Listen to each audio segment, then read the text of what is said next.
My sme s manželkou uvažovali, v podstate ten mestský život už nás prestal baviť. Hej. Je to zhon, je to, dá sa povedať, stres.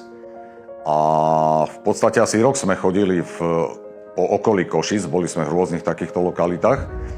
A táto lokalita nás jednoznačne zaujala v podstate prístupom developera a tým, ako sa v podstate najprv vybudovali inžinierské siete a až potom sa začala výstavba. Je to, že pri iných lokalitách v podstate postavíte dom, potom máte problémy s kolaudáciou, nebudujú sa inžinierské siete a v podstate toto nás najviac oslovilo. Takže na tejto lokalite sa mi najviac páči to, že ako náhle sme sa nasťahovali, naše deti si našli hneď kamarátov, my sme si našli skvelých susedov, zároveň aj kamarátov. Proste je tu úžasne, prostredie skvelé, proste skvelá komunita ľudí. Najviac sa nám tu páči asi tá lokalita, blízkosť reálne ku Košiciam. Ticho, pokoj a tá komunita ľudí, ktorá sa tu vybudovala, ktorá je skvelá. Robí sa tu vianočná kapustnica, večierky, ping-pong sa vytiahne vonku stôl a hrá sa.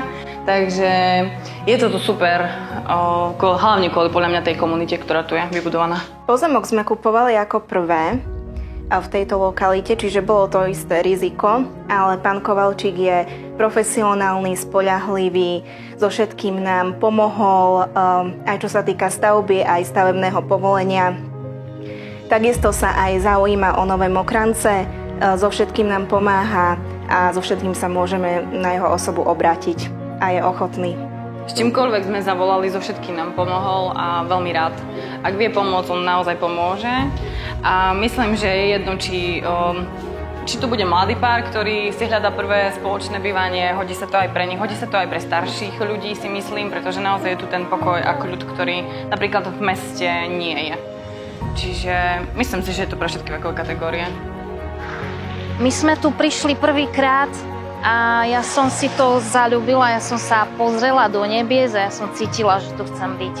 Zaujala ma poloha, lebo pracujem v Šaci a je to fakt, že pre mňa oveľa viac dostupnejšie ako z Košíc.